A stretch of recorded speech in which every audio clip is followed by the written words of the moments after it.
The Capitals lose focus and fall to the Blue Jackets, and the final roster needs to get turned in by 5 p.m. Eastern. Who makes the team?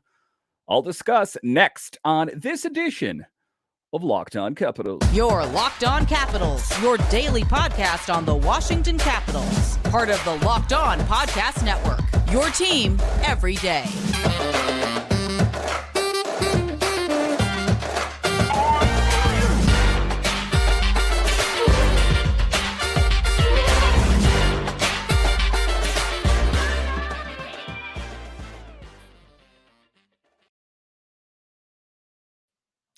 Well, hello and welcome into this edition of Locked On Capitals. I'm so glad you decided to join me today. As always, this podcast is free and available on all the major platforms, including the SiriusXM app and on YouTube. And I want to thank you for making this your first listen each and every day. My name is Dan Holme. You can find me on Twitter. It's at DanCaps218. You can find the show on Twitter. It's at Locked On Caps. And the best way that you can help grow the show is to subscribe to Locked On Capitals on YouTube and comment anything down below. I would love to talk Caps hockey with you one-on-one, and we can do that on subtext. Just check the show description for more details.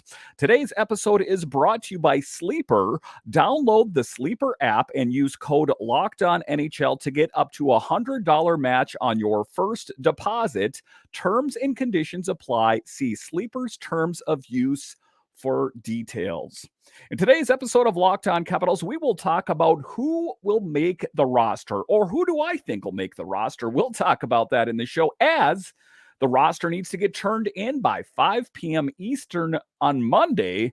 There's a lot at stake there. We will talk about the fringe players, the players that could potentially make the team, but ultimately, will they? We'll talk about that show. But just to get it going here, we will talk about the Capitals as they kind of lose focus, I would say, and they fall to the Columbus Blue Jackets. Listen, if you watched the game in the beginning, you thought they probably were going to win it. There was a lot of momentum from the Washington Capitals out there. And then ultimately, in the third period, they kind of just lost it. They lost the intensity, they lost their focus, and they ended up falling to the Blue Jackets. There were some exciting moments out there for me in the game. The big hit from Oshie on Fantilli, that was one that you probably seen on a lot of different news feeds, whether it be on Twitter or, different, YouTube, that kind of thing. It was pretty impressive, for TJ Oshie, who is a bit prone to having, previous injuries, to just really smack into Fantilli and lay him out like that. That really showed some confidence in TJ Oshie that, he is not worried about any previous injuries. He's not worried about, that he's not exactly the youngest guy anymore. He just laid him out. And if you saw the game, it was pretty impressive, I got to say. If you haven't seen it, you want to take a look at it here. But TJ Oshie skated with Ovechkin and Backstrom on the Caps top line. So a bit nostalgic. We've seen that in years before. I ultimately don't think that is going to be the lineup in the first game of the regular season, but it was a decent look. And, Nick Backstrom kind of tying it down at the center position there on the top line. It looked pretty good. Do I think that Nick Backstrom is going to be the first line, top line center to be in the first game of the season? Probably not. But, I think that he pegs more to be second, or I hate to say it, third line center.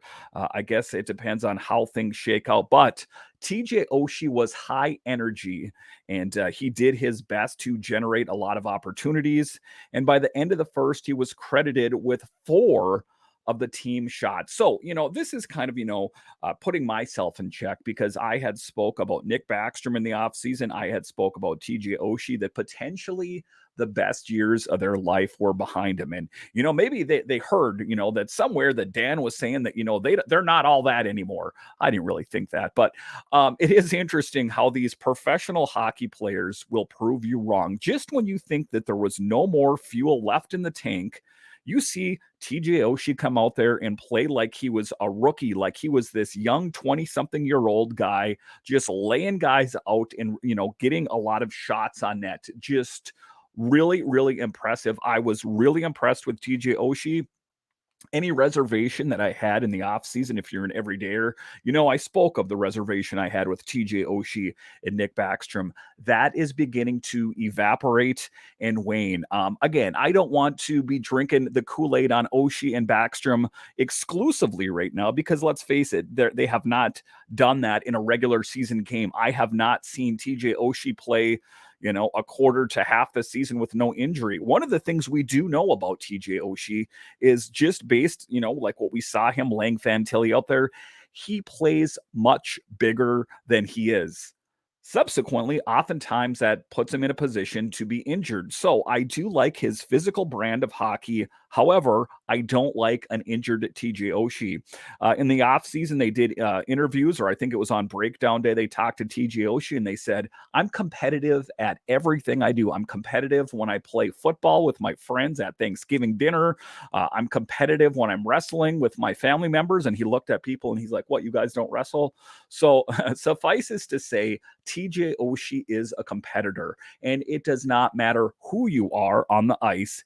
He will try and take you on, and it's impressive. It's kind of admirable in a certain regard, but also I'm like, TJ Oshie, please, please, please, please don't do this. We don't need you injured right now. But anyway, he was really engaged. He got the secondary assist on Ovechkin's goal. So contributions all around, high energy play. That's what I loved from watching him. I'm like, wow, this is a TJ Oshie that I haven't seen in quite some time.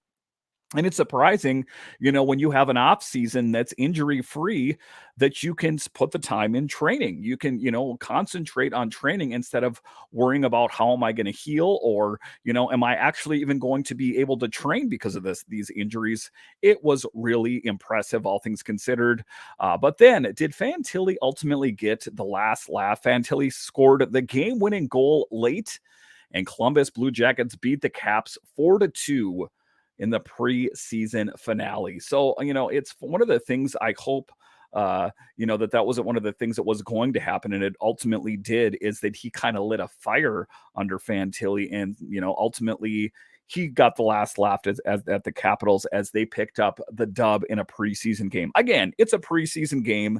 Like I've always spoke about on the show, these games are more about assessment. However, this was the final dress rehearsal for the regular season, so it would have been better for them to end on a high note. In any event, we cannot be revisionist and change history. It was pretty impressive. Carlson and Ovechkin tallied for Washington, and then Kuemper made 21 stops. It does seem that the Caps goalies are engaged and in top form. Same thing goes for Charlie Lindgren. And one of the things that we were hearing out there is one of the things that Spencer Carberry wanted to change is not, kind of just airing your goalies out to dry, eliminating odd man rushes, that kind of thing. And I think that if the Capitals can really help eliminate those, and they can kind of eliminate some of the pressure on Kuemper and Lindgren, I think that you're going to see a better result on the ice. Now, I don't want to say that the Capitals were not good last year because of the goalies. I think that ultimately, if it were not for them, the Capitals would have been in much worse shape. But with that said, we don't want to overtax, we don't want to overwork, and we don't want to, increase odds of goals being scored, being out of position. But that was that was Peter Laviolette hockey. This is Spencer Carberry hockey, and that's what we need to concentrate on. But I know that they didn't get the win in the final game of the preseason, but there are some positive things about it. Like I saw out there, you did see an engaged TJ Oshie. You saw a lot of these players that weren't probably too familiar to a lot of Capitals fans, and some players that are, but were down in Hershey, that are going to make the team. This is exciting for me. But as far as the game goes, it was all excitement for me as we saw how they performed. And it's going to be interesting, ultimately, who cracks the roster tomorrow. It depends on when you're listening to this. I will just say 5 p.m. Eastern on Monday, who cracks the roster. I have my hunches. I'll talk about that in the final segment. All right, so coming up here after the break, we will talk about fringe players. How did they help the Capitals in the final game of the season? And ultimately, which one of them will crack the roster? I'll discuss next.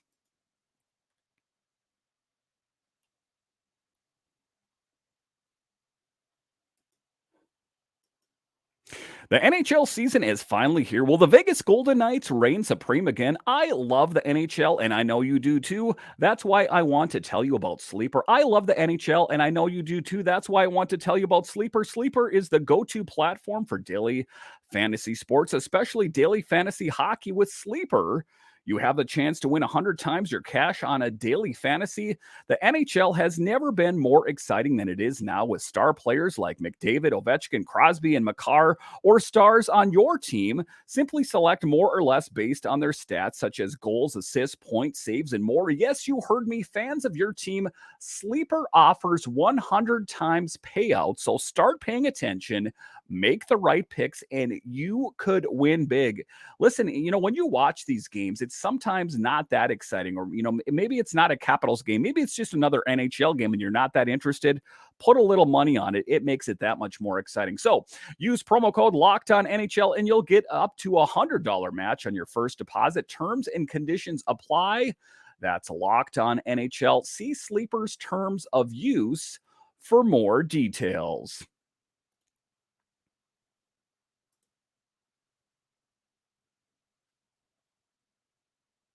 All right, welcome back into this edition of Locked On Capitals, part of the Locked On Podcast Network, your team every day. Make sure and subscribe or follow Locked On Capitals wherever you find your podcasts and on YouTube. The regular season is here, and I've got you guys covered every step of the way. So subscribe or follow Locked On Capitals today. All right, in this next segment here, we are going to talk about fringe players on this team. Some of them familiar to Capitals fans before the preseason, some not. If I had said the name Hardy Haman Octel before the start of the preseason, would you have been familiar with him? Maybe a percentage, but I'm going to go ahead and say probably more than not, a majority of the Caps fans or the ones listening to this podcast had not heard of him. If I mentioned the name Matthew Phillips, would you have heard of him? Those kind of players, and those players that have come here. We know that Hardy Haman Octel came here from the Preds. We know that Matthew Phillips came from the Calgary Flames organization. They're new to this team, but ultimately have stepped up and tried to do their level best to crack this roster. Are they going to be able to do it? I guess time will only tell. I have my opinions, and I'll talk about those a little bit more in the final segment. But just putting valiant efforts out there. Matthew Phillips stepping up, playing big. Ivan Mirshnyshenko. You take a look at Hardy Haman Octel, not to mention familiar names and faces to the Capitals. You talk about Alex Alexiev. You talk about Lucas Johansson before he got reassigned. Vinny Iorio. So some names that were familiar to this organization, and hats go off to them. It does appear that some of those players will crack the roster for the first time in quite some time. Some of them have been on the team before. Some, this will be their first opportunity. In any event, it is exciting because what is one of the things that we know about this team, this reluctance to get younger? Peter Laviolette, Barry Trotz, Reardon in there. They were never really that in love with integrating a lot of the youth on this team. Peter Laviolette kind of wanted to say that wasn't the case, but the proof's in the pudding. How come Spencer Carberry's able to get it done?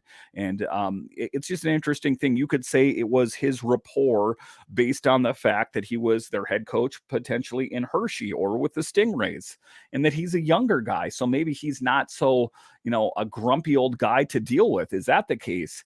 But in any event, it is going to be exciting. You take a look at the fringe players on the team. Phillips in particular in the game was really noticeable. And he ended up getting a spot over Mantha. Mantha is one of the guys that I hate to say it. If he does make the team, I think that potentially he is going to be a healthy scratch, or there is the potential that he could get sent down to Hershey at some point, it being exposed to waivers or something like that. It would net the Capitals some saving there, but do they ultimately want to go down that road? That could be one of the things that you could see Anthony Mantha go down to Hershey and work on his game.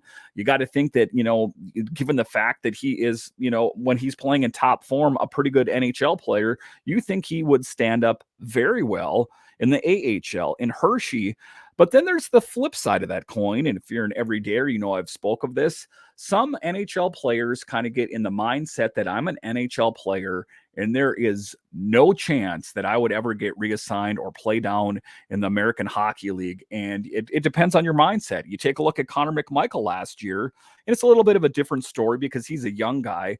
You take a look at Anthony Mantha, he's been in the league for quite some time. How would he handle getting reassigned down to Hershey? Would he take it in stride, or would he sulk and call his agent and say, do whatever you've got to do, get me the bleep out of this team? I guess it remains to be seen, but I don't think that he is going to be on the roster on a regular basis. I don't think he's going to get a sweater, as they say, on a nightly basis, just based on inconsistent play. Now, the interesting position, for all of that is that he is under contract and they're paying him a substantial amount of money.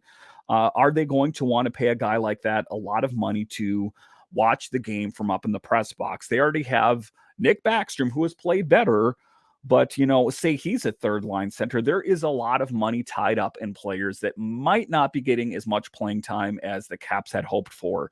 So it's an interesting move. We know that with Anthony Mantha, they did their level best to try to find a home for him in the offseason. As it turns out, it wasn't the case. So Anthony Mantha, I don't think I don't think he's going to get cut from the team. I don't think that's really possible right now. We're kind of past the buyout period, but I think that there's the potential that either he's on the team and he's, playing lower in the lineup, which I don't see that possible either. I think that the likely scenario for me right now, if you're asking for a knee-jerk reaction, I think that he would be a healthy scratch. That's what I think. And if it's not a healthy scratch, I think that they try to reassign him down to Hershey, something like that. And it's tough. It's a tough break for him. I know he put the work in. He hired the mental coach. He lost 10 pounds. What have you done for me lately? Inconsistent play as what he has done. And ultimately, I'm pulling for him. I like these stories, these guys that, are kind of down and out and they make this big return. Is that the story in the making for Anthony Mantha? As I've seen right now, not so much. But you take a look out there at the blue line battles out there as well. It is tough. You take a look at Alexiev. You take a look at Lucas Johansson. And then you add Hardy Hamann-Octel to the list there as well. So who is ultimately going to make the team? I mean, the dress rehearsal is done. We've had all the preseason games, and it's just going to be a matter of opinion at the end of the day. It's going to be the opinion of Spencer Carberry and his assistants and Brian McClellan. I got to think about who is going to be on the team. And just because they are on the opening night roster, I don't think that they're necessarily all going to be on the team for the duration of the season. I mean, potentially they could be, but we've seen this with Hendrix Lapierre. We've seen this with Connor McMichael. Those are just two players off the top of my head where they cracked the roster and then got reassigned. You take a look at Connor McMichael. You take a look at, like I said, at Hendrix Lapierre. That was the case, and both of those guys took it in stride. That's why they're back on the team, and it really does appear that Connor McMichael is poised to be on the big team this year. So that's exciting. So what does that mean for a lot of players on the fringe? I think that, if they had a good attitude, they will get reassigned, most likely to Hershey. Maybe some of them will get dealt out of Washington. We don't really know. But it's a tough move. I do think that I don't even really think that Phillips, for example, is a fringe player. I think he has found a spot on this team. But Mantha, that's a guy that's kind of, could go either way. I think that there is a little bit more uncertainty on the blue line. Again, Alexiev, Lucas Johansson, Hardy Hamann-Octel, a lot of questions. And then one player I forgot to mention in the forward core as well is Ivan Miroshnichenko, players on the fringe. So it's going to be tough. And as I take a look at Ivan Miroshnichenko and I take a look at his game, I think that, he did a lot of things well. But ultimately, I don't think that he will crack the opening night roster. I think that he will end up playing in Hershey, and I do expect him to get a call up at some point. He's has a 3-year entry level contract and is flexible on the roster, and he also does not have to be put through waivers as well. So that is one of the things there. Spencer Carberry weighed on him, and he said there's some areas of Miro's game that he's going to have to work on details wise. But when he gets that puck across the red line, look out, he said. So it does appear that there is a little bit of hesitancy that he needs to work on his game, some of the details. Also, that he is not totally up to par with the North American, rank and everything else that goes on. I don't think that this is, bashing Ivan Miroshnichenko. I just think that he's not quite there yet. I think that the Capitals are going to choose someone like a Matthew Phillips over Ivan Miroshnichenko. I think they're going to choose a Beck Malenstein, a Connor McMichael in the forward core over him. And again, this is not to say anything negative about him. If you listen to the show on a regular basis, you know that I am a fan of Ivan Miroshnichenko, but there are certain guys on the roster that have kind of passed him up. And I guess that's a good thing. Again, it is of paramount importance. And I guess, the thing that makes me a bit different than some other people is that I am a fan of these players. Some of the people that cover this team, they do it because it's for a paycheck. If I was to walk away from this podcast tomorrow, I would still be a Capitals fan. I would, in some regard, I'd probably have another podcast at some point down the road. But what I'm trying to say is that I care, and I am a fan of this team, and I am a fan of certain players, and I'm really pulling for Ivan Miroshnichenko, and I really want him to have a role on this team at some point. I just don't think it's going to be at the start of the season. But again, this is not a bash on him. I think that he just has to work a bit on his game, and he will be back on the big team in no time. All right, so coming up after the break, I will tell you who I think is going to crack the roster. Some of these are, pretty obvious, some not so obvious. I'll discuss next.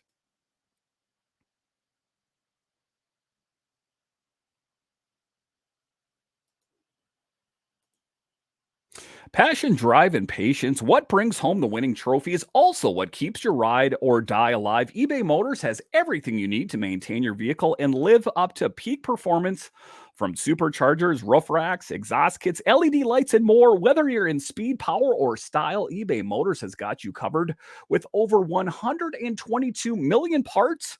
For your number one ride or die, you'll find exactly what you need looking for. And with eBay Guaranteed Fit, your part is guaranteed to fit your ride every time or your money back, because with eBay Motors, you're burning rubber, not cash.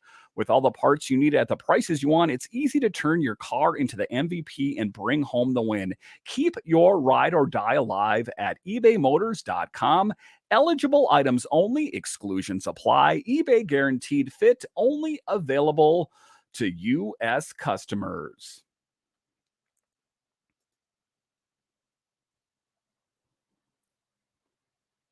All right, welcome back into this edition of Locked On Capitals, part of the Locked On Podcast Network, your team every day. In this next segment here, I'm going to tell you who I think is going to crack the roster. First, I would say I do think that Phillips is going to have a role on this team.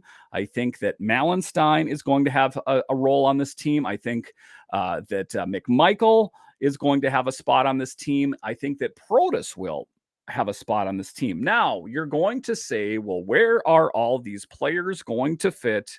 And for that, I don't have a real good answer. I do think that if there is an odd man out from that group, I think that Protas has flashed here recently, but a bit of inconsistency, I would say, if we're going to take a look at the preseason in totality. But it is going to be interesting to see who is on the team. And then if you take a look at the blue line, I do see that it's going to be Alex Alexiev, and I think it's going to be Hardy Haman Octel. So, that is just my take on it. Who is going to be on the team? I would love to hear yours. I want to hear your comments in YouTube down below, or you can hit me up on Twitter at DanCaps218 or at Locked On Caps and let me know who is going to make the team other than the veterans, the one that we know are going to be on the team. So again, Matthew Phillips, I see being on the team in the forwards. Connor McMichael, I see Beck Malenstein. And I don't think Henrik Saw here. I don't think that he is going to make the team, like I talked about in the second segment. I don't think that Ivan Mirshnashenko is. But those are two players that are really close, really close. And I do think that, at least Ivan, I want to say maybe Hendricks as well, is going to get a call up at some point if there's an injury or something like that. So again, this isn't, to come out and say that I don't think they're going to be on the team period this year. Lord knows if you take a look at the team last year and how they were besieged with injuries, that there's a definite possibility that they could get a call up. But then, it's a tough position for them to be in.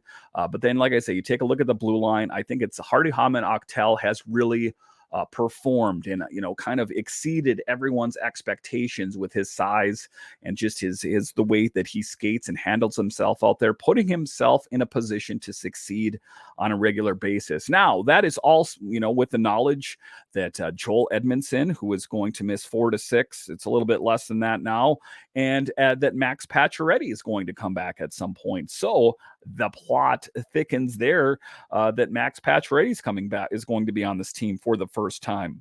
However, it is an interesting position for some of these young guys as they have a leg up on Max Pacioretty. If they go out there and just kill it, I don't think that necessarily they're going to sit for Max Pacioretty. I think that ultimately Max is going to have to earn his spot as well. And you're thinking, are you crazy? This guy 6 times 30, he has scored 30 goals. He's a shoo-in. Listen, this is a guy that has had Achilles issues the last 2 years. And, it's what, 20 years ago, I had a lot more hair on my head and I was a lot skinnier. What kind of Max Pacioretty is he right now? Let's not talk about Max Pacioretty before. That looks really good on the back of a hockey card. What kind of player is he going to be on the Caps this year? I would love for him to score 30 goals again. I don't know if that's the case. If he could even score 20 or 25, I would be happy with that. But it's going to be interesting. It's going to be interesting for Joel Edmondson as well.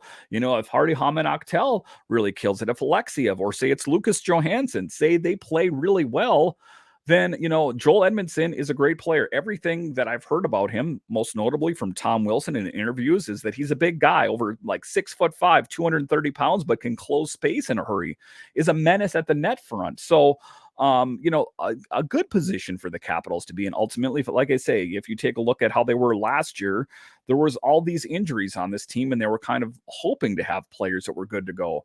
I ultimately don't know why they didn't call up more players and utilize them, but that is looking in the past. I want to concentrate on the present and the future. I do think the Caps are in a good position, and I think that it is the making of a perfect storm that you have Spencer Carberry on this team. I would have had a little bit more reservations about my outlook for this team had it been Peter Laviolette again on this team, head coach, that is. And also Blaine Forsyth and just all those old systems that we know didn't work. And, I don't want to retread it here, but Blaine Forsyth was effective at one point. He just lost his effectiveness towards the end. And Peter Laviolette, I think at the end of the day, lost the locker room. His play style, his coaching style was just not in lockstep with what kind of players are on this team.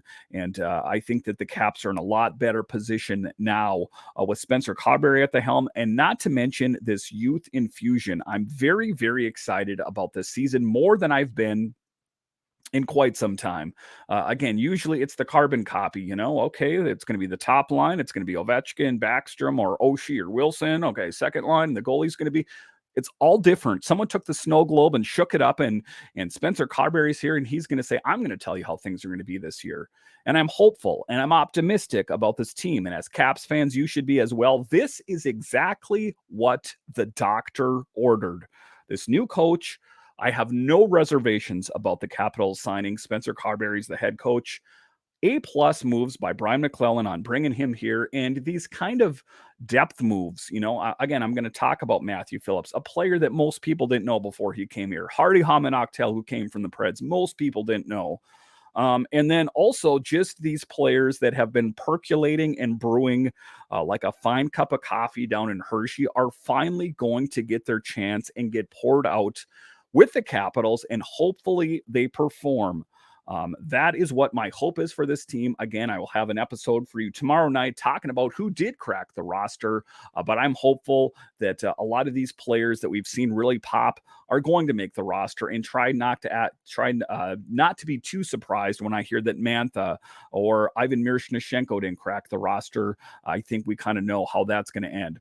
All right, listen, I want to thank you for joining me on this edition of Locked On Capitals, your only daily year-round podcast covering the Washington Capitals. And I want to thank you, the loyal listeners and followers who follow me all along, even in the summer months when everyone's packed up and at their cabins, not thinking about hockey.